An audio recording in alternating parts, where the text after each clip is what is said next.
Thank you, gentlemen, for meeting with us today. We're here, obviously, at the Harry Potter exhibit talking about the Blu-ray release for Part 1 of Deathly Hallows. So, obviously, let's get the question out of the way. Things are coming to an end, obviously. Is this really going to bring up those emotions, or when we're talking about this for Part 2 Blu-ray release, will that really be the case? It may be a bit of both, because we filmed it all at the same time. There are times when you see like the behind-the-scenes sequences in Part 1, where we're talking about it, and we've probably just shot one of the last few scenes in the Great Hall or somewhere like that. So you do see some quite raw emotions there. Yeah, I think it's probably like the start of the emotional train as it comes to it in the promotion side anyway, because we wrapped just before Christmas time after all the reshoots and everything, and then that was like, that's it. So it won't hit us and that it's all over until the last publicity for Part 2, I think, but this is definitely the start of it. And, you know, from talking to Warwick Davis, he may disagree now, but you are basically the consummate comic relief for the film, or the lightheartedness of the film in a way. Like, even in the darker times, you always kind of bring that through. Does it kind of get difficult now that things were getting serious in the film to kind of keep that up? Well, that's the cool thing about being able to play these characters, is that they don't keep it up all the time.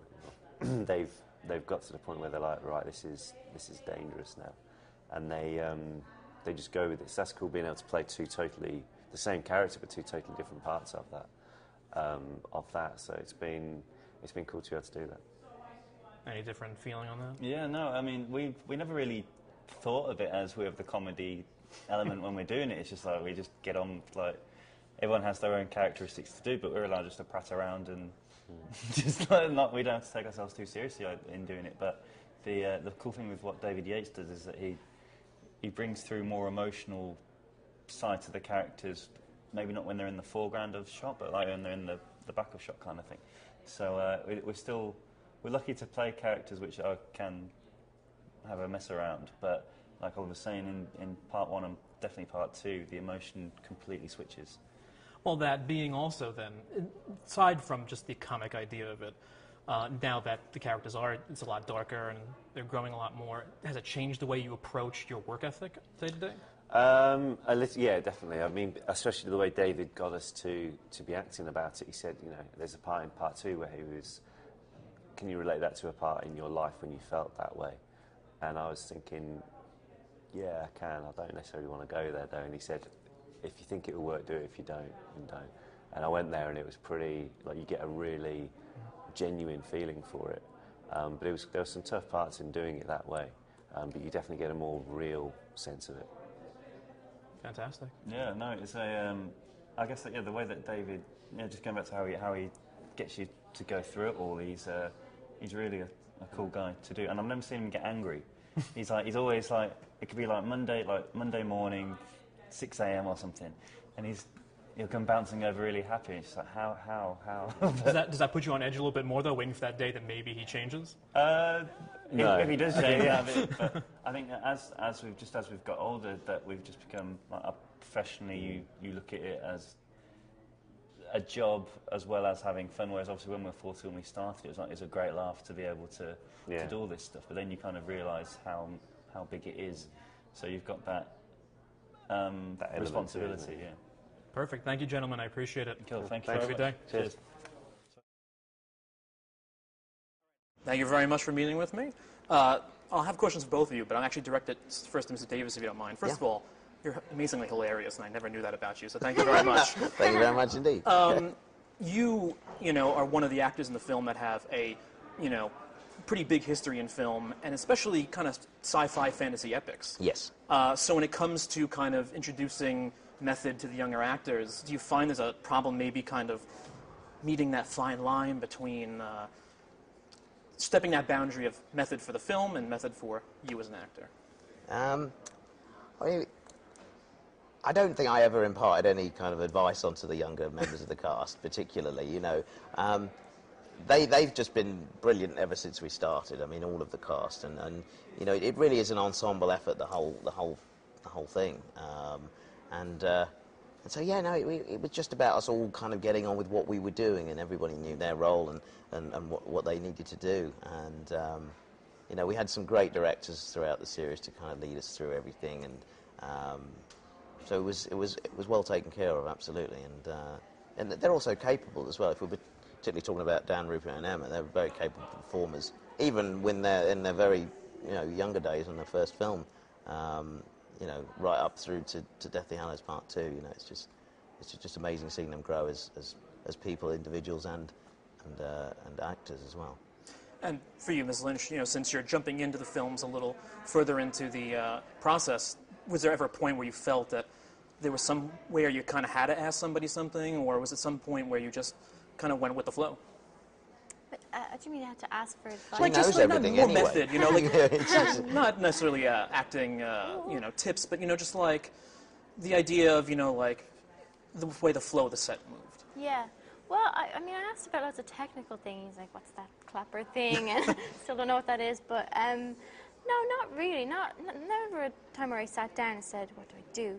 But I was always watching, I think, and I was afraid to ask, I suppose, because I was so afraid. On the first day, I remember I was so afraid. I'm the newbie. I've never acted in anything before, and all these people are veteran actors, and they've all done it. And and I was just afraid of showing that, of being like, you know, she hasn't gone to acting school, she hasn't got a degree or anything.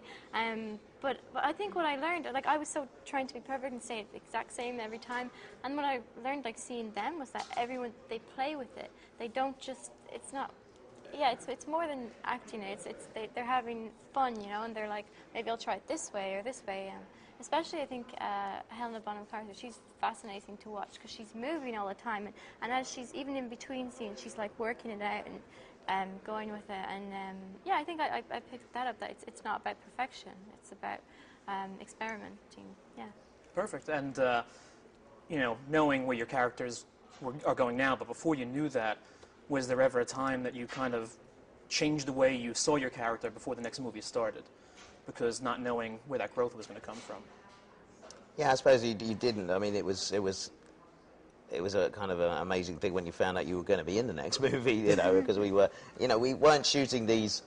You know, when I started on the very first film 10 years ago, I didn't know we were going to do 8 movies. So, you know, each one I did, I was like, oh, great, this is great. There's more work. This is lovely. I get to, you know, further this character, etc. So you didn't look at it that way. Had we known we were going to be doing all of these films, then perhaps, you know, I might have looked at it differently as a kind of a character arc and everything. And but yeah, I was just taking it a movie at a time, and you know, I was grateful for what I had to do, and obviously tried to enhance, you know, what I was doing where possible. I mean, my characters throughout, except for Griphook, I suppose, have been the kind of the comic relief moments, the lighter moments I've always been involved with, which has been, you know, a great pleasure to be able to bring those kind of lighter moments to the films as well. Perfect. Thank you. Thank you. Okay, thank you. Thank you for meeting with us today. I appreciate it. I'll have questions for both of you that I'll actually jump right into if it's okay. Yeah. Mr. Williams, actually during the press conference, you were speaking about being kind of one of the forestanding father figures for most of the kids in the film. Yeah. Was there a point where it kind of got a little, not confusing, but maybe difficult to kind of where you have to be the mentor as the actor or the mentor as the father on set? No, apart from when they were little, when you sometimes have to tell them to shut up, which used to happen every now and again, particularly when we went to the Quidditch World Cup, when I was kind of followed by a sort of bunch of chattering, overexcited kids, and that was good. No, I didn't have to. No, there was no feeling of confusion about that, and it's never been a problem. It's always been a joy to be their pretend father. Did it ever come to a point though where you felt to yourself, not only are we, you know, it's scripted, but you're technically ushering them to the point where they're taking over the films and they really have to handle the whole burden themselves? Well, that was always understood anyway, in the sense that the film is about the films are mostly preoccupied with the 3 leading characters, and that's great, you know, and they're very capable and very intelligent young people. Always were, always will be. So it was great. It wasn't difficult for me. No. Mr. Quarry, when coming into the film, obviously you're introduced a little later on, with Draco as your son, he has the time to develop the point where the audience is going to finally empathize with him, where he's in a very difficult situation where at first they see him maybe as a little more of just a jerk. You have to jump right into that point of being part of this more evil side, but people have to empathize with you that you're just worried about your son. Is it difficult to just jump right into that? No, because you're not really, it's not really your job to worry about how people are going to perceive you as an actor. Your job is just to play the part, and, you know, everyone will perceive it in a completely different way anyway. But it wasn't hard to do that because he was so involved and he was so passionate. And by the time, of course, I joined the cast, he's a young man. He's a very good actor, and he had already explained to me that really his, you know, the whole raison d'etre of his character is going to happen in these last, well, actually in the last film that we're about to see. And so he was so excited and he was so thrilled about it, and he had thought about it so much that you never had a feeling that you were working with, you know, anybody that was less experienced. It's probably I'm saying less experienced. He's probably made more bloody films than all of us put together, you know. But since he was 4. yes, Five. exactly. But the complexity of his choices made it, you know, very interesting to you know, play with on set. And obviously, we're here at the exhibit DVD for Deathly Hallows Part 1 coming out on April 15th. So is it starting to build or get that close in your emotions that it's coming to an end? Are you really, when we're here for Deathly Hallows Part 2, Blu-ray release, will that? Well, as we finished the filming, we are waiting, like all the actors, none of the actors have seen it, I don't think, so we were waiting to find out what happens anyway. And it's been very good feeling to have chance to contemplate and look back a bit, and looking around this exhibition, you can see lots of things you think, I remember that, I remember. I mean, in 10 years, just over 10 years, there's a lot that you've just have put to one side slightly, and I, for one, I'm enjoying this kind of chance to talk about it and to be involved in the beginning of the end. And also, we don't know what's going to happen in the end. Yeah. Because we actually filmed quite a few different selective endings for lots of the characters. We actually don't know what the two Davids have chosen. So there's that excitement. There's the excitement of that you realise tonally the film before you do feel is this quiet before the storm, and we all know what we filmed, and we know it's got to go somewhere because they couldn't have spent that much money and not use it. And so you know it's going to be absolutely epic. It's the final one. And yeah, it's exciting to see it. Perfect. Thank you both very much. Thank you. Matthew. Have a good day. Cheers, thank you.